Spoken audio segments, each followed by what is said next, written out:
இஸ்ரவேலருக்கு உபத்திரவம் எதுவரை தெரியுமா? மோசே வரும் வரை. சாரிபாத் வீட்டு விதவையின் அந்த வீட்டில் இருக்கிற எண்ணெயும் மாவும் குறைஞ்சு போனது, அந்த குறைவு எதுவரை தெரியுமா? எலியா வரும் வரை. இஸ்ரவேலர்களுக்கு இரட்சகனாய் இஸ்ரவேலருக்கு உபத்திரவம் ஒரு மோசே வந்ததும் ஸ்டாப் ஆகும்டா. ஆமென். கோலியாத்தின் பிரச்சனை தாவீது வந்ததும் ஸ்டாப் ஆகும்டா. சாரிபாத் விதவை வீட்டில் இருக்கிற குறைவு எலியா வந்ததும் ஸ்டாப் ஆகும்டா. என் இரட்சகர் வரும்போது என்னுடைய எல்லா பிரச்சனையும், என் எல்லா குறையும், நம்புறவங்க மட்டும் ஆமென் சொல்லுங்க பார்க்கலாம். மோசே வரது வரதான், மோசே வரது வரதான் இஸ்ரவேலுக்கு பிரச்சனை. மோசே வந்தது அதிகாரத்தை கையில் எடுத்துட்டார்ல. எப்படி கையில் எடுத்தார்?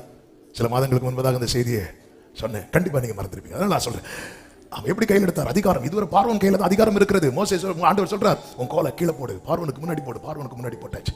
இப்போ அவங்க எல்லாரும் போடுவாங்க பாரு. எல்லாரும் அவங்க கோலை போடும்போது எல்லா கோலையும் ஆரோனுடைய கோலை என்ன செஞ்சுட்டு விழுங்கிட்டு, இப்போ ஆண்டவர் சொல்ற அதை எடுத்தாச்சு. என்னதுன்னு அர்த்தம்? இதுவரை அதிகாரம் அவன் கையில இருந்துச்சு.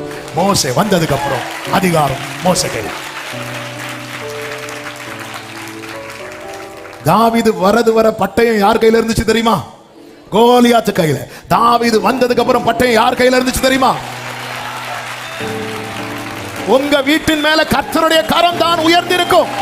கர்த்தருடைய கரம் தான் பராக்கிரமம் செய்யும். உன் கை உன் விரோதிகள் மேல் உயரும்.